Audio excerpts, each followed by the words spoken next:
On the scene, crew is here. Mo Schefter, Vic Jr., True Man False World, pre-draft show. Y'all know how it go. Shouts out to everybody up front. Scene has been tremendous. We have been kicking ass. We've been having some fun. We've been taking names. But y'all know what time it is. It's time to talk some football. Fellas, good to have Mo back Yes. on the scene. I mean, I feel like he still works here, I think. But we're gonna see. Chef, how you doing, man? What's going on, bro? My office still on the top floor. I don't know what you just because the lights ain't been on, my card still works. Don't you worry about it. It is. Listen, man. I don't know how to explain it. It's like when these lights come on, just a different energy takes over me. A completely different energy. It is a very natural energy. It feels great to be back on the scene. I see y'all been killing it. I see we did the draft. I see we did two mock drafts. So great, great, great job on that. I appreciate it, Germ, keeping the tradition alive with the annual views from the 22 mock draft. But tomorrow is the real draft. And just like we did last year, we are going to be live for the entire first round, which means about a 4 hour show, live reacting and announcing every pick, every piece of news, everything. It is our own version of a draft show special. We still got to rely on the major networks to give us the picks. Even though Twitter leaks them early, we will do y'all the courtesy of waiting till they announce it on the television set. Vic, talk to the people. Bro, looking forward to what's gonna happen next. Basically, these storylines are incredible. Every draft just seems to have a nice storyline leading up to it. Especially what's gonna happen with the quarterbacks. I'm excited for that. And see what kind of movement there's gonna be with the trades and stuff like that. Like Mo said, thanks for everybody that participated in the draft, the petty mock drafts. We did two of them. That was tremendous work by Germ and the guys that covered in the first one with him, the guys and ladies. Thanks to the first lady, and then of course, nice to see Mo on the screen again. So let's do it. Well, ladies and gentlemen, boys and girls, children of all ages, just know that you are tuned in to this live on the scene views from the 22. We in the building. Hey man, I just want to start off by saying we got some crazy things. We are going to be in for the craziest year probably in the history of football. I'm saying it now. We got teams that are loaded, trying to become more loaded, proverbially, as we go into the draft season. But let's start at the top, man. News of the day. The news of the day. Number one, Teddy Bridgewater traded for a 6th round pick, Denver Broncos. Now, if you are a Denver Broncos, shouts out to our guy KG. We gonna be honest with y'all. It's about that time that we start having this conversation. If Teddy Bridgewater is traded to your organization, you're probably in the running for a quarterback. That's kind of where we are right now. So that Yeah. means this guy is going to be there to compete, to push Drew Lock, to see if you can get the best out of him. Shouts out to Joe Maver in there. Man City, baby, for life. With that being said, Chef, we know what Teddy Bridgewater is. Yeah. What are some things that you're looking for as we know that he's going now to Denver to push Drew Lock? What are some things that for all my Denver and Coloradoans out there, what are we looking for Well, with this trade? I think for one, we always talk about the culture. That's sort of where everything starts for us when it comes to a championship foundation. Teddy's a good guy for the locker room. He's now a veteran. He's a leader. He's a guy that people respect. He's a guy that obviously has created a lot of inspiration with his return from that gruesome injury that he had. But the sad truth, like you said, well, not the sad truth, just the The reality reality. is if you get in Teddy Bridgewater, if you're trading for him, then yeah, you're probably in the hunt looking for a franchise quarterback. And Denver has been saying all the right things when it comes to Drew Lock, but actions speak much louder than words. We know that by now. And this is Denver saying, okay, Drew, yeah, you got the keys, but we got a spare, and then we got another spare somewhere that in a vault somewhere that we're waiting on. I think for Teddy and Drew is going to be competition, like you said, Germ. I think he's going to be somebody who can not only push Drew Lock, but also serve as a bit of a teacher, as he is an older guy. And we know with this quarterback position, the older you get, the better you get. Quarterbacks are fine wine, and the great ones are the finest of wine. And so it's going to be more from a IQ standpoint, where I think Drew Lock will benefit the most from Teddy. But make no mistake about it, we have a open competition in Denver. And for Elway, it's 2021 approaching 2022. 2015 was 7 years ago. That's 2 lifetimes in the NFL. I listen, you're not gonna fire John Elway from the Denver Broncos. I don't think anybody has that power. But we talked about this about a year and a half ago, Germ, and here we are talking about it yet again. The Broncos need a quarterback. And finally, at least they have some healthy competition between 2 capable guys. Vic? Yeah, I mean, you guys, said it very well. I think it's pretty obvious that I think what's happening is that I think the Denver Broncos realize that the quarterbacks that they may want in this draft are going to be taken early. They probably don't want to use the resources to move up for anybody that might be available after pick 4 or 5. So I think that they trade for Teddy Bridgewater, push Drew Luck for 1 more year, and if Bridgewater wins the starting job, at least you have somebody that's serviceable enough, not going to turn over the ball, kind of like what Drew Lock has been doing, and at least get your team in a chance for a playoff race. Drew Lock was somebody that I liked. I like some of his physical traits, but he did have some inconsistencies with his accuracy and inconsistencies with his decision making. So I mean, let's see what happens with that. I just think that they're ready to say we're moving on with these 2 guys in the 2021 season. In terms of the draft tomorrow. So with that being said, just really to wrap this up and go get to the next topic. Teddy Bridgewater is pretty much he's a bridge quarterback. He is the bridge. That's pretty much the bridge for the water when you open the floodgates for the next quarterback. So I mean, just kind of like that. That's how it goes. He was going to do something. I mean, look, wordplay. It's just what it is. Shout out to everybody in the comments. So Tanya is she's so glad to see you, Mo. She's very, very glad to see you. First lady, how are you? Yes. Well, I miss you. I know. Yeah. He don't miss nobody. That's a lie. That's a lie. I miss a few people. But with that being said, man, I don't feel bad for him, but I'll tell you this: he is who he is. At this level, he is who he is, and we're just gonna call it what it is. So moving forward, we got some more news breaking in today as well. We got Mr. Antonio Brown going back to the Tampa Bay Buccaneers, meaning now that they have pretty much returned their entire roster, damn near. It may be a couple of guys that may have left, but there's a spot, probably special teamers. Who cares? They returned all major pieces. Now that AB is back in the fold, this gives you just another weapon. This offense is loaded. Sign me up. Now in the draft this year, they're going to be looking at best available player. Mm-hmm. Biggest question mark, or actually give me 2 positions that you feel Tampa Bay should target this year in the draft. But first, let's do this first. AB signing back, significant or no? Oh, major. Business is booming. Oh. Booming. Business booming. Listen, winning the Super Bowl is Tom Brady's business, and business is good because his team brought back all their starters and then some, including Leonard Fournette. And Antonio Brown was not technically a starter, but let's be realistic, he was a starter. They brought him back. They brought back Ndamukong Suh. Shaq Barry took a discount.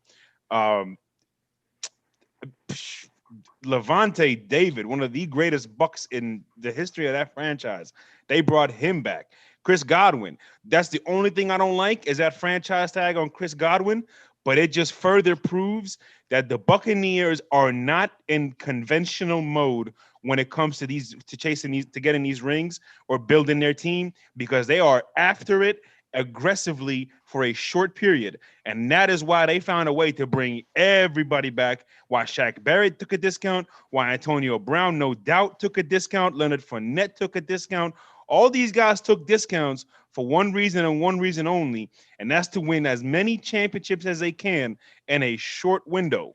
So Antonio being back off season to work with this offense, as we've seen, had there been a game after the Super Bowl, this offense would have gotten even better. This offense is far from its peak, and that's scary, super scary. Almost makes you feel like, why are we even watching tomorrow night? We know what the ending is going to be. Exactly. I mean, bro, it's just crazy how just everybody was so united for that whole year, and how everybody wants to be back for them. It's just they didn't even have to touch Mike Evans' contract, which is crazy. So German and I were talking about it. It could be for cap purposes towards the end of his, the last year, so that he doesn't have a big cap hit. But it goes to show that a lot of these players took some pay cuts. Probably took less than they should have, or they could have, just to be back with Tom Brady. And it's just that simple. That's where the gold is right now. As far as what Germ was asking in terms of who they may be targeting or what they may be targeting at the draft, to me at this stage, like beef. I mean, where are the holes on this football team? Just keep adding beef, because whether you can protect more or rush the passer more, that's just going to benefit your football team. So if they could keep adding depth in those positions, I mean, just do it. Well, let me ask this. They're picking 32, right? Mm-hmm. Is there a starting cornerback at 32?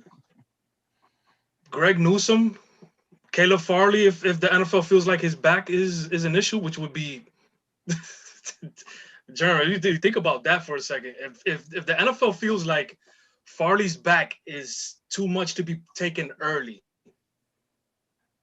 that's a cornerback that they could take at 32 and be like, this is basically just we'll see what happens. A value pick. Yeah, exactly. Sure. They got the luxury. Right, luxury pick. So here's the thing. When it comes down to this type of situation, you just take the best player available. I think there's really not a bad decision here that we can make. Why? Because here's the point. The Bucs are in a spot where they don't need to do anything besides just replenish talent in certain areas that they feel are the weak points of their team, or just keep adding depth in certain key positions. For example, you can never have enough alignment, like you said, but I would target a pass rusher. Sure. Right. I would just say, hey, let's get another pass rusher. We still got JPP. We still got Shaq. Give us another guy that can help us push the pocket. You got Big V. You got Sue. I mean, you can put so many different personnel packages out here already just with the versatile front seven that you have. So it's just no reason for you to really do too much crazy when it comes down to the draft. Right, BPA or whatever the case is, and you go from there. I don't disagree with anything Vic said or what anything Mo said. So I just think altogether tomorrow night, I wouldn't be surprised if they also trade out at the first round. Oh yeah, absolutely. Great point. Absolutely. I mean, you don't. It ain't even just the cap. They can find the money, because here's the thing: if you see a play, you just in these situations, you just wait and see how the board falls to you. Yeah. You know what I'm saying? That's just what you do. Crazy. I think we've seen outstanding job by that front office, dude. Oh, absolutely. No doubt about it. I think we've seen, if you look at that number 32 pick, it's either somebody trades up into it, or if the Super Bowl team ends up staying there, they take a luxury pick. Look at the Chiefs. They took Clyde Edwards-Helaire. Everyone's like, huh? Mm-hmm. Great pick. Turned out to is like not a bad pick. Everybody's like, wait, what? Yeah. But nobody wanted to trade with them. Same with the Patriots. Who'd they take 32 that year? Which year? The year after they beat the Rams. So Harry. Oh yeah, it's gonna kill Harry. That's Bill saying, okay, I guess I gotta pick somebody. Yeah. I mean, So- we got guys that are like on both sides of the line anyway that we think is in that range anyway. You know, there's some quality pass rushers, quality offensive linemen that will be available. So But anyway, the comments, they're already getting a little frustrated that we're talking Brady and the Bucks. So should we keep going? No. So check this out. First thing is, shout out to everybody in the comments. Dennis, I'm gonna save that for the end of the show, there, buddy. Don't worry, I'll save that for the end of the show. It's nothing bad, something good. I'm gonna save that for the end of the show. But moving forward, we got Brian Snow from Snowman in the Morning in the comments. Snowman. Yeah, what's up, man? He says San Francisco will not draft a quarterback. We'll talk about that in 1 second. What? Who said that? That's what Brian Snow said, but don't worry, we'll talk about that in a second. Okay. Tanya, do not get mad at the Bucks conversation because the Steelers just don't have much to talk about at this moment. Shouts out to look at April, Stranger Danger. Hey April, we missed you too. Oh. Hey. What's up, So April? with that all being said, I just think overall, man, as we go into this draft, we got a very, very interesting situation for obviously the champions. But I'm going to start right here.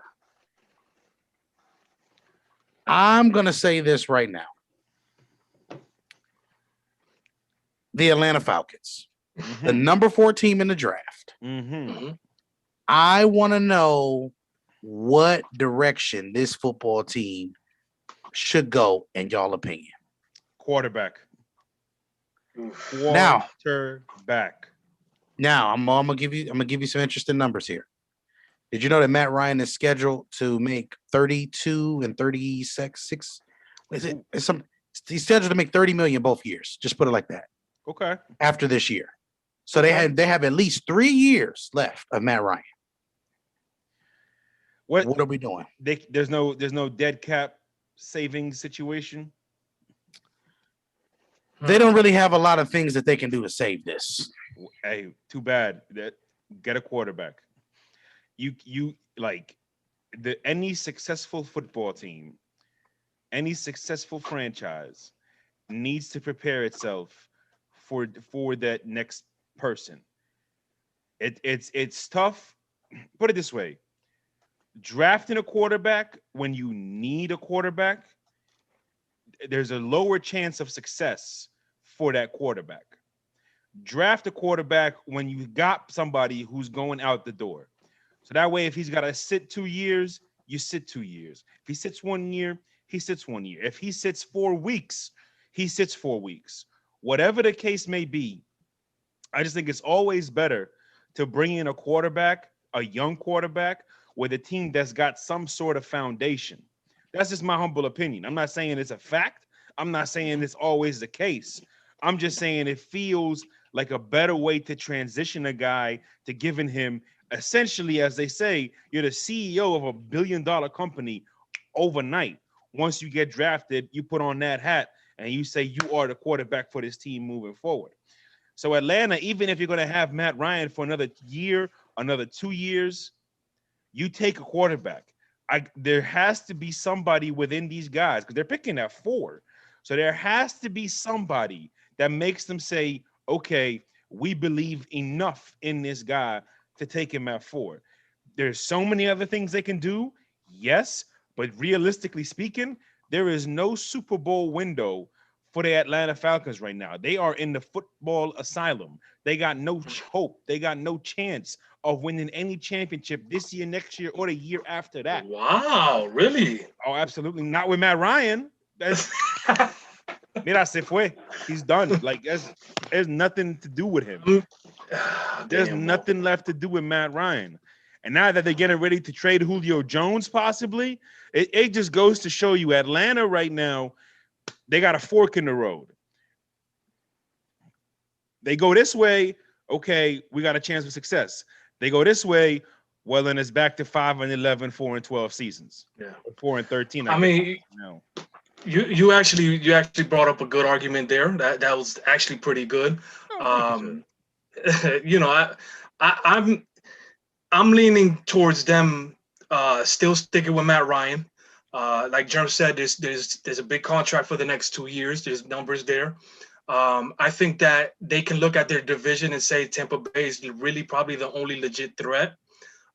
It's football. I don't think you give up on the season necessarily, especially with the talent you have on that roster on the offensive side of the football. So, though you made a great argument, and I do believe there will be a good quarterback, I feel available at 4. I think they will be the first team to make a decision on one of these other elite players at another position, be it Micah Parsons, J.C. Horn, cornerback, outstanding cornerback, to help that defense. I just feel like, again, they can look at the division and say, all right, Tampa Bay may be our only threat.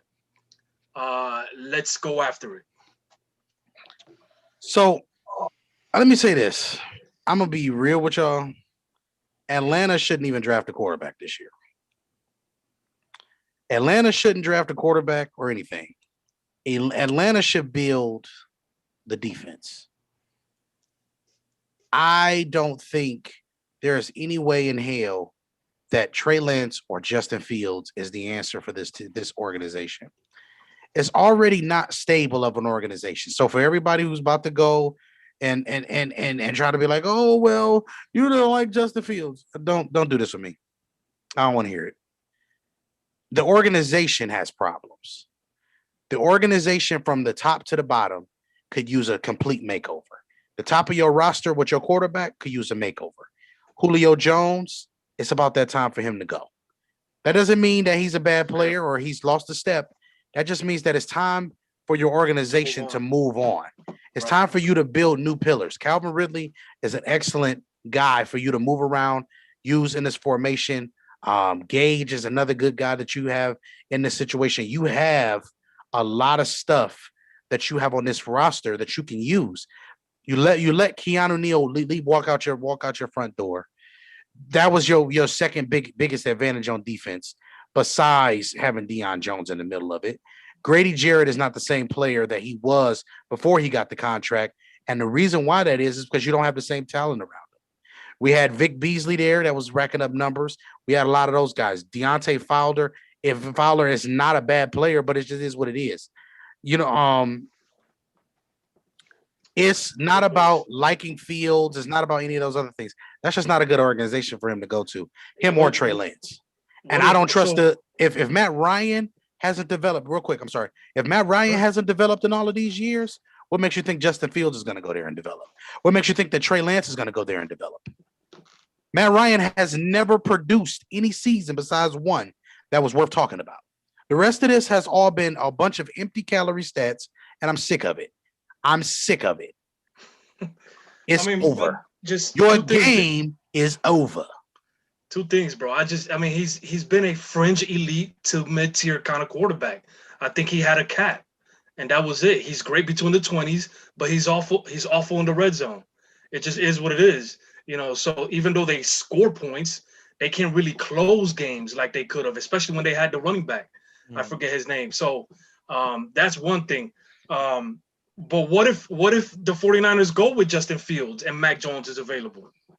If I'm the Falcons, I'm making that pick for sure. Okay, again, I think we're just wasting picks at this point with the Falcons at 4. And I'm gonna tell you what the Falcons are probably gonna do at 4. They're gonna probably take Kyle Pitts. You didn't hear this from me. If they get rid of Julio Jones, then you got to replace that. But again, get your quarterback. Receivers. I'm not gonna keep saying this because I'm tired of saying it. Frankly, receivers don't transition to wins. They don't. You need a quarterback on a rookie deal, exactly, and you need certain things to align for you. Receivers don't translate to wins, bro. They just don't. It's just the least likely position that's going to make a huge impact on the football game. You just got to think about it in that regard. If Julio Jones made all those spectacular plays in that Atlanta and Patriots Super Bowl, who won the game? All right. So, yeah. Go ahead, Moon. Well, there's a lot of interesting scenarios to get into, and we'll obviously have to get into it once we reach that moment tomorrow night. But what if that quarterback that they really want is not there? If he's not there, okay, then you can do something else. No, don't take somebody who you don't fully believe in at 4. Right. What if New England trades in at 4? What if they give up Gilmore and 2 first-round picks if Mac Jones is there? So there's a lot they can do at 4. But I think if the guy who they have, if their number 1 quarterback is there, you take him. No questions asked. Because it doesn't matter what it costs. Nobody remembers what it costs. Everybody remembers what you didn't do. Now, when it comes to quarterbacks, as long as you get him, nobody cares. Nobody's asking you for the receipts on what it costs to get him. I'm not mad. Again, you know me. Y'all know me by now. I want to see good football. I'm sick of Absolutely. Atlanta. I'm sick of Atlanta. They are one of those teams that I'm sick of watching at this stage because it's progressively the same thing every single year. Right. All this great talent on paper, and then we get to the playoffs, and it's I'm no more. I can't take it no more. We get to the red zone. That's what I'm tired. Only thing they're consistent at. Before you move on to the next subject, Jeremy, I just Yes. want to address one thing Vic said. Sir, the Sam Darnold-led Carolina Panthers are the competition in that division. Oh, stop. Just have to throw that So in with there. that being said, quarterback questions. Let's talk about it. Let's talk about it in particular. This is gonna be the thing that we do to wrap up the show. Oh, as if we it's get ready. quarterback questions, then Dennis has nothing to say. Well, then don't worry. Then don't worry. Dennis ain't got nothing to do with these quarterback talks. Damn. I know, right? It took me a second. Yeah, we tired of Jermaine Dupri. You're right, Trav. April, yes, I'm still sick of it. You've been gone a couple months. I'm still sick of it. The Falcons can go. Storms, we haven't talked about Cincy. Cincy has a quarterback, so we don't have to talk about them. Quarterbacks. This is about quarterbacks now. This is strictly the conversation until we close out here in about 15, 20 minutes. I'm going to be honest with y'all. We got 3 quarterbacks that I think have a chance and 2 guys that need to go to the right situations. Okay. That means that's 5 guys that I'm saying could be going the first round. 5 guys, 32 picks. We know what teams are pretty much set at the quarterback position. We know what teams are not going to reach for a quarterback. Sure. What team do we feel besides San Francisco?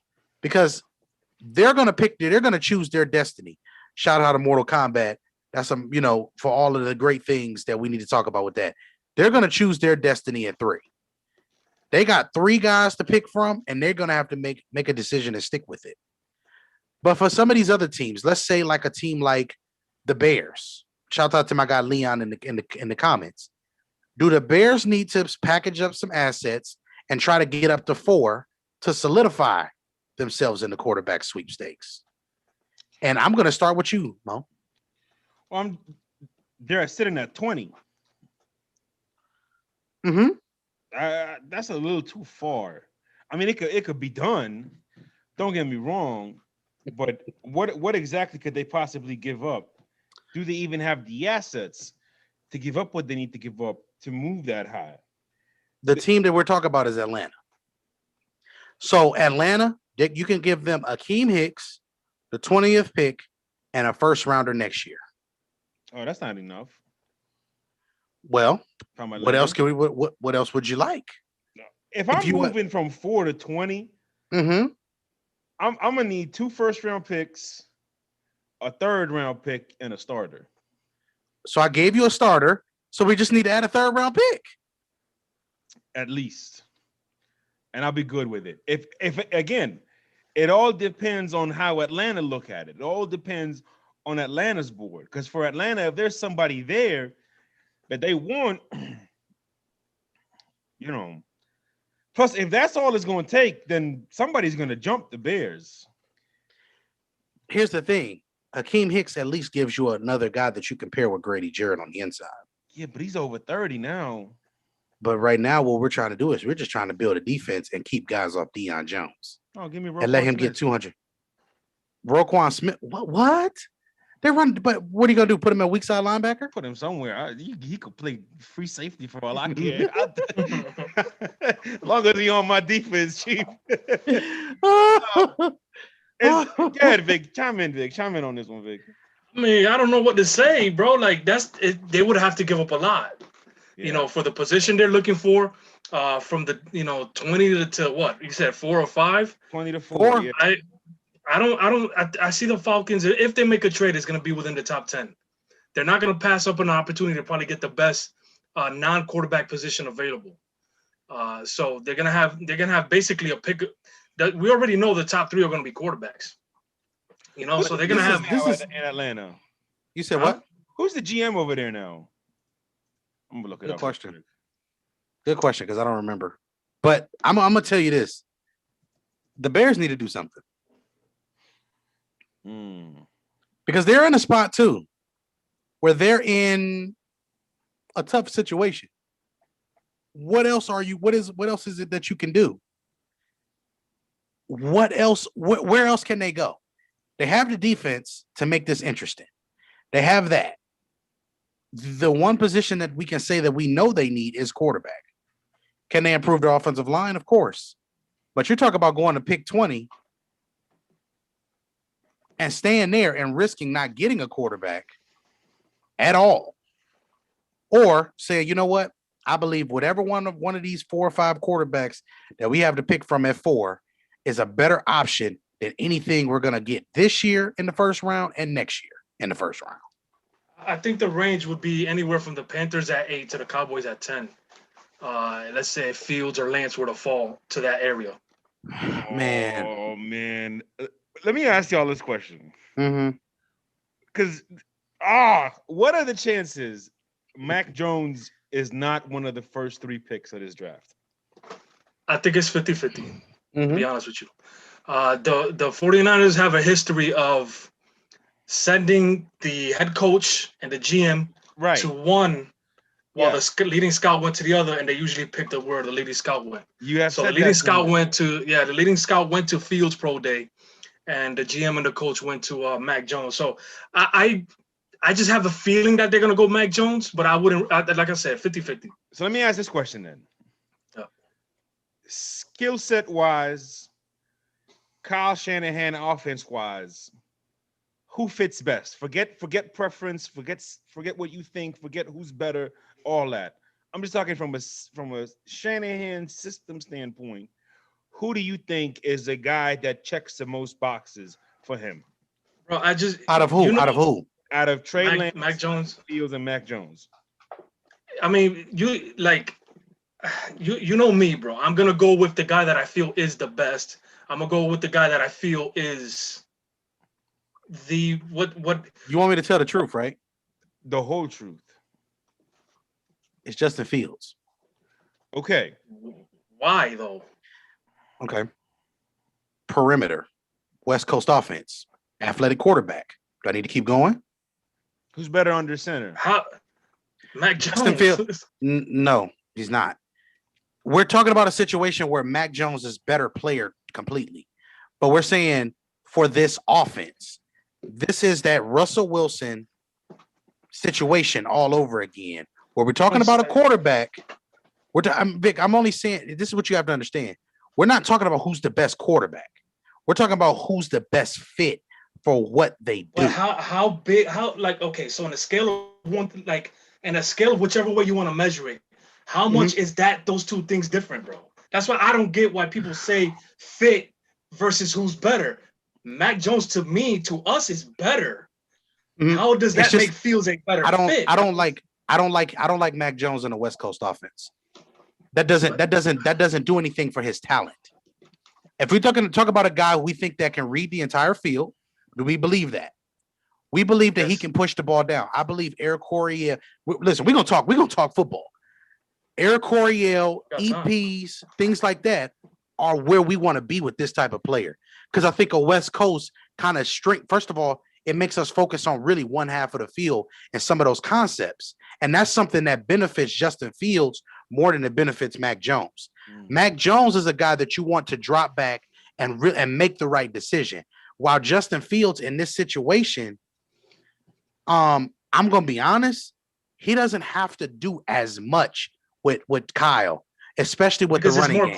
It's more quarterback friendly. I get that part, but you okay. Justin Fields' biggest strength is his arm strength down he is one of the most accurate going up the field, like deep passes and stuff like that. So how would an Air Coryell not fit that for him?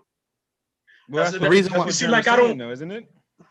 No, No, I'm he's saying saying that Mac I'm saying Jones that the fits Air that. Corey. I'm saying Oh. that Mac Jones is a better fit for one of our traditional offenses. Even an air raid will fit what Mac Jones can do better. How does a West Coast not fit it? Like that's what I don't. because I because don't look at it like perimeter that. I guess. perimeter oriented stuff. I don't want him on the perimeter. That's not where he's the best at. I want him in the pocket making decisions. Justin Fields, I need him on the perimeter sometimes because he's not going to always be the most accurate from the court from In the pocket. He's not Right. going to always. And I'm just saying, we're just saying fit. We're not talking about who's better. Fit, and then he Yeah, can so- also but he's turn around not- and hand the ball off. That was a big Right. part of the national championship game. Listen, Ohio State fans want to go there with me. Let's go, because I'm there. The best Justin Fields we seen was when they had a man. Look, I was about to cuss. When they had a running game. Mhm. When they're running for 200 yards, 150 plus yards, that's when you get the best Justin Fields. When you're talking about that offensive line, that running game, that stable of tailbacks, to go along with the fact that they are going to do a lot of things with jet sweeps, with Debo Samuels, who you say is a damn running back, with your disrespectful ass. And then we're going to come back from that aspect, and we're going to talk about this, that Justin Fields is a fast, Yes. Okay. quote-unquote, athlete playing quarterback. Vic, before you go, Mhm. let me ask you this question. When we talk about these quarterbacks that are available this year, is there any between these prospects that we're talking about? What are there? There's 5 quarterbacks, right? Are Yeah, any of right, these 5. 5 prospects, you put them all next to each other, do any of them have that gap that say existed between Ryan Tannehill and Andrew Luck when they were coming out together? That's a good question. I think Wait, it's Zach wait. Wilson. What was the question? Or does the gap between Andrew Luck and Ryan Tannehill as prospects Mhm. exists between any of these guys available tomorrow night? I think Zach Wilson, bro. And I could be absolutely wrong about this. Believe me, because this is an interesting. cut, way better. He is a clear cut at a higher level to me than the rest of them.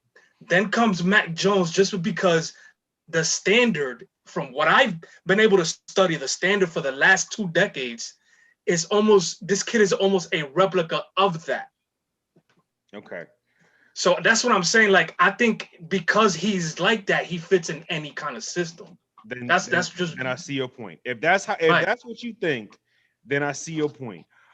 Germ, I'm gonna just presume has a different answer. No, I think Zach Wilson is heads and tail. It's the complete package when Zach Wilson has every skill set. So we're Right. talking about a quarterback that can get out of trouble, but his first thing is to pass the football. We're talking about a quarterback who can make every throw. We're talking every throw, every situation. We're talking elite arm talent where he doesn't have to take certain. This dude don't even have to take hitches on some of these throws that some guys are taking slide steps and cocking the ball down, up and down like it's a shotgun, and then taking a hitch step. So we're talking about a dude who just has all of the traits. I'm saying what I want to see for this kid, Justin Fields, put him in a situation where he doesn't have to win the game right away. Put him in a situation where he can just be himself and allow him to gradually grasp the concept of the NFL game. Go ahead. I understand I understand what you're saying, right? But isn't every GM's job is to get the best running game, the best offensive line, the best receivers they can get around somebody? You know the reason why. No, I got you. That's what. But this is the reason why we talk about Brady winning every year, because the GMs don't do their damn job. The GMs don't do the things that they're supposed to do. There's a reason why the 49ers are number 3 on my list as one of the best teams on paper, because this team doesn't need a lot. They just need a guy to come in and make the simple throws and keep them on the field on first through third down. If Justin Fields can't go there and win from day one, You're talking about a situation where he's not going to be able to go anywhere and win. Here's my take on the 49ers, Mo. When it comes to them right now, I still think this is how I see what's going to happen for 2021 for them. I still think Jimmy Garoppolo is the quarterback, and the only way he loses his job if Mac Jones is the pick. Okay. Besides Trevor Lawrence and Zach Wilson, obviously they're projected to be gone. With the rest that are available, the only way he loses his starting job is if Mac Jones is the quarterback drafted. Other than that, I think he starts 2021, and then Justin Fields maybe towards the end of the season if it's not looking good for them. But I think if it's him, he'll be the starter in 2022. Okay. If you're trading the pick 3 in the NFL draft and a draft that has 5 quarterbacks, that means you're saying you want a quarterback. You're taking a quarterback. To hell with what anybody else thinks. I'm not being nice about it. I don't care what you think. I don't care if you think I'm mean. I'm just telling you, to hell with what you think. Top 5 is not a place that you come to play games and play. When you come to top 5, that means you play for keeps. That means you're here for a quarterback. El Capitan. You're here for him. Mm-hmm. It's just that simple. What so they gave up? Traded the 3. They gave up 2 first-round picks, and they gave up some other picks in some other drafts. They gave up about 4 or 5 picks. Yeah. Anytime you start seeing a bunch of future draft picks, that's a quarterback they take, Chief. You can't. Of course. There's like everything you could think of says they taking a quarterback. There's just no logical other explanation possible. Let me answer Zach's question. Doctor Strange looked at all 14 billion scenarios and they took a quarterback in each single one. So it says, aren't all quarterbacks better when they have the pressure taken off of them with a good running game? Of course. That's not, but here's the thing. What you're trying to do is you're trying to simplify the point when what you're actually doing is missing it by trying to simplify it so far. It's not about the pressure being taken off the player because of the running game. You know what it's about? It's about putting the guy in the best possible situation that is going to allow him to be able to win. Justin Fields is the best when he has what? How many games have you seen he's thrown for 300 yards and they've rushed for 50 yards? How many games have you asked him to go win it? Last year against Clemson, what did he do? He threw a pick in the end zone. You want to blame it on the receiver? You want to blame it on everybody else? When they were in the red zone, what was he doing? Throwing ducks, or was he throwing touchdowns? He's the reason they lost in the national championship game against Clemson the first time. And if you want to go, we got the film for it. So that's what I'm saying. Like you would take the pressure off any quarterback. So you draft the best guy that you think is gonna. Like I'm not gonna be like. Why would I say, all right, I'm gonna take Justin Fields here because I got the best this, the best that, the best that. No, I'm gonna take the guy that I think is the best guy. That's my job. Listen, Westrick, I'm gonna drop the link in the comments in a second. And I'm gonna let you come on here and debate this, because again, let me get what you're trying to do. What you're trying to say right now is you're trying to diminish the fact that dude is not complete as a player. I'm sure we can show it, we can talk about it all we want, but you're talking about a player that still has on average 3 to 4 seconds to throw in the pocket, and he can't make a decision. He can't make a damn decision because he doesn't understand what the hell he's watching. Just to be clear, Mo, he is a first round talent, though. We're gonna be clear about that. Oh, I don't doubt that at all. Yeah, I don't see him at an elite tier yet. Like Dak Prescott, if you want to get an idea, would probably be one of the best comparisons you could get for him. Okay. And Zach doesn't like Dak Prescott, which is funny. This is the part that gets me. Zach came on the Views from the 22 pregame and said nobody in the Alabama game was going to put up 50. Bama put up 50.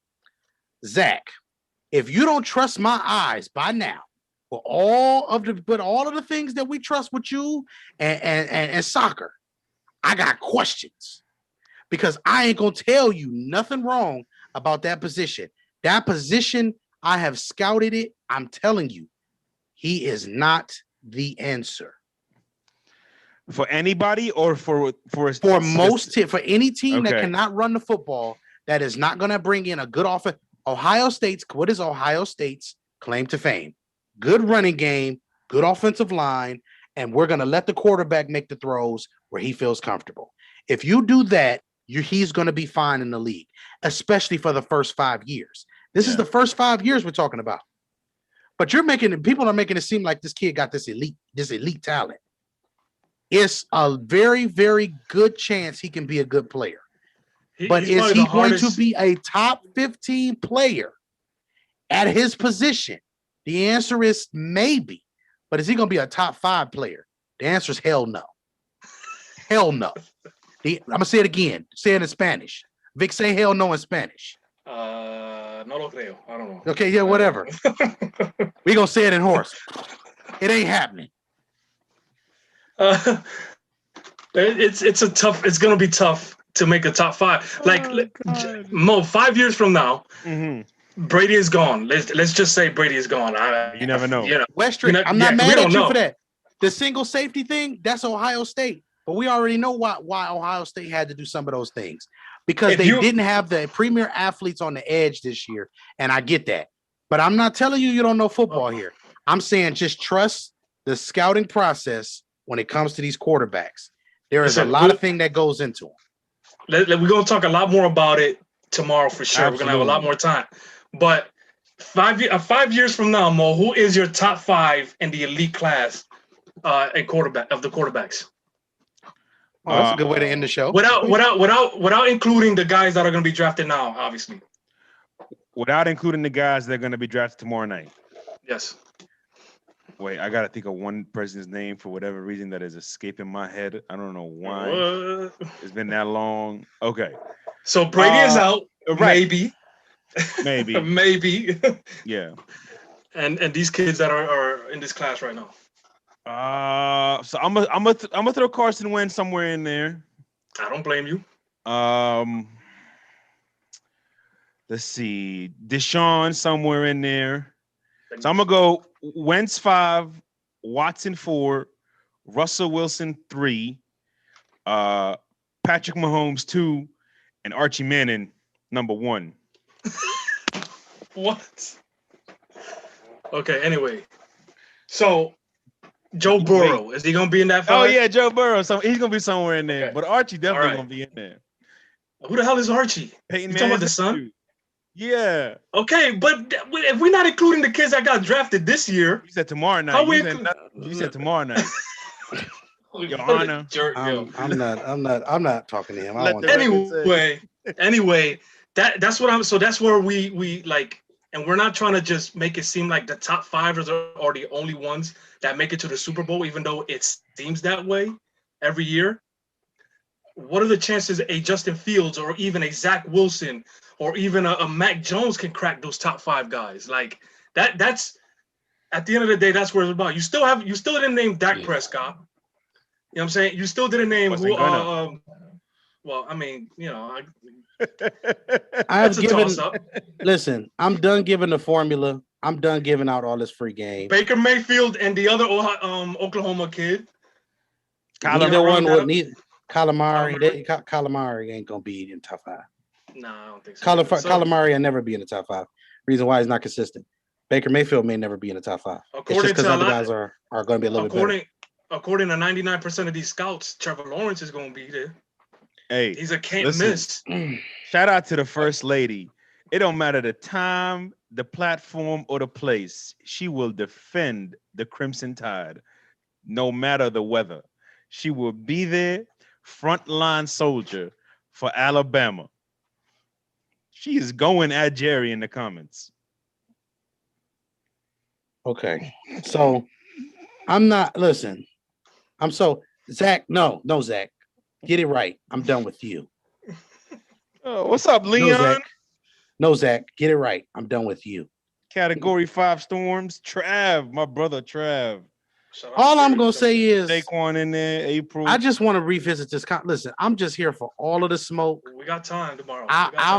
Look, Zach, I'm willing to publicly make a bet with you in front of everybody about Justin Fields, and you pick whatever the bet is.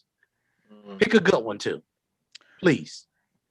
If Germ is wrong, or if Zach's right, Germ got to wear a Lamar Jackson jersey. Okay, but see, is there's so much to it. What is the criteria? Is he a playoff? Is he gonna win a Super Bowl in 5 to 10 years? This bet could go for 10 years, dog. I mean, at the end of the day, I plan for Zach. Hey, I don't want to fit any narratives. All I want to do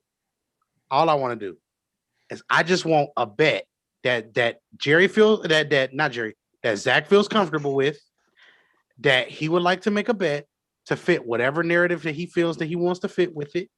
I'm okay with it. Next boys trip on me. I don't care what it gotta be. I don't care. Next one, we gonna have like 10, 15 more before they could even figure out if he's gonna be good enough. I'm saying he'll get a whole boys trip on me if Justin Fields fits whatever narrative he wants to fit. Right, let's build it. Let's put it together. From Twitter, per Charles Robinson, he's hearing that the Saints might move up to get Caleb Farley. They feel they've done enough to move ahead of the Titans. So it doesn't seem like the back is deterring teams from grabbing Caleb Where Farley. are the Saints picking at? 20. No, they don't have a first round pick this year, I don't think. Yeah, I don't know. That's 28. I mean, they're at 28. Okay, so Mo, see, that's what I'm like. Some of these cats put out information that is crazy. Like, if the Saints feel like his back is good enough, imagine the other teams in the top 25. They're gonna get almost the same information. Sure, Minnesota might take him. Yep. The Cowboys are looking hard at J.C. Horn, Patrick Surtain, and Caleb Farley. So, Patrick Surtain, I am curious to see how that kid transitions to the NFL because his daddy could play. Yeah, he plays a little slower than the other two guys, but he's definitely also a first-round quarterback. I can see some of the skills that he has too. All I'm gonna say is we are in for so much fun. Yeah, Zach, I want everybody to come in for every team that they represent. Bring your caffeine. For the Cowboys. Look, I just want y'all to know this is gonna be fun tomorrow. Absolutely. You can let your hair down. You can come on the live. You can eat. Just don't be ignorant. Don't be ignorant. Yeah. Don't make noises and simple background noises. And... Don't get to coming on there. Don't do that. Yeah. Because if you're gonna chew and mute, just press the mute button. It's right there. And turn off your camera. We don't need to see all your gums and everything yapping. I'm just saying, man. Like, Zach, your ass better be there because we're gonna talk about this Justin Field thing some more. I want to make sure Dennis is there and Dion is there because I want to sit there and watch their reaction when whatever Baltimore messes up tomorrow night. Hey, well, here's the thing. Dennis a show. Dion is the one we got to worry about not showing. Has he been on a live yet? Has Dion been on a live? Yo, he went live on Views the other day though. By himself. I was gonna give him a hard time, but I left it. Dion, don't make us set an internet trap now. We're not gonna bite. We nice. Well, me and Vic are. Well, yeah. So with that being said, shouts out to Dennis King, man. Always, man. That's my brother, man. He just proposed to his old lady. Oh, so he will be getting the knot tied and everything like that. My brother proposed. You know, that's good. You know, at least somebody getting the ring. Shout out! Hey, come on, man! I was gonna say that. I'm sorry. Shout out to Mrs. King for getting her ring first. Shout out to Mrs. King for getting her ring first. Before Lamar. Hey, Dennis, all BS. Congratulations, brother. We proud of you. Yeah. He deserves that. He deserves every bit of it. Amen. Hey, man. Yo, shout out to Zach. He bought a truck. Zach Westrick bought a custom made GMC truck. Shout out to him. I don't know if he wanted to keep that a secret, but oh well. That shit has cowboy. It has like a cowboy navy blue to it. It looks beautiful. Shout out to him. He deserves it too, man. Absolutely. All right. So Zach, that means Vic wants to ride with you. So with that being said, Yeah, Dennis. At least somebody got a ring in the in woo. Hey, At the same yikes. time, Hey, Dennis, if we didn't genuinely love you, we would have never said that on the live. You know that. Yo, so with that being said, man, draft party tomorrow. Make sure you guys tune in. We have, of course, views from the 22. We're everywhere. We got views from the 22 in the Facebook group. We got view underscore 22, views underscore 22. That is Twitter. View 22 on Instagram. Make sure you guys check those out in the scene. S all capital letters, SCEN on Facebook. The scene, the dot scene on Instagram. Scene underscore the on Twitter.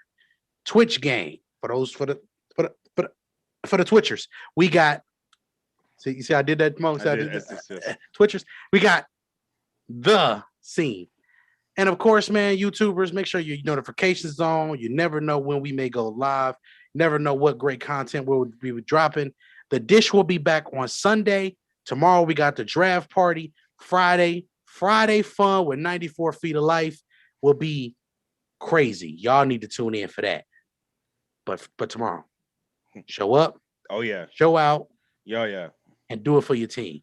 Oh yeah. Fellas, final thoughts as we close out the show. I love you, New York. It's great to be back on the scene, man. I appreciate. I'm glad to see everybody in the comments. Glad to see you two boys as always.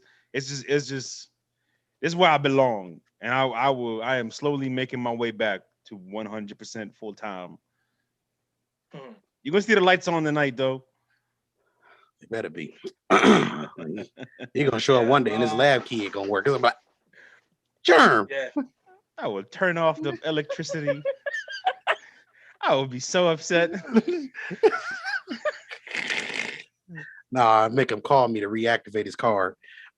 Like, oh, you want to work today? I'm gonna call Vic. Oh. Then Vic will be like, well, we gotta call Germ, bro. Yeah, I'm not getting in the middle of that. No, but it's all a good fun, man. Hey, man, yes. just make sure you guys tune in.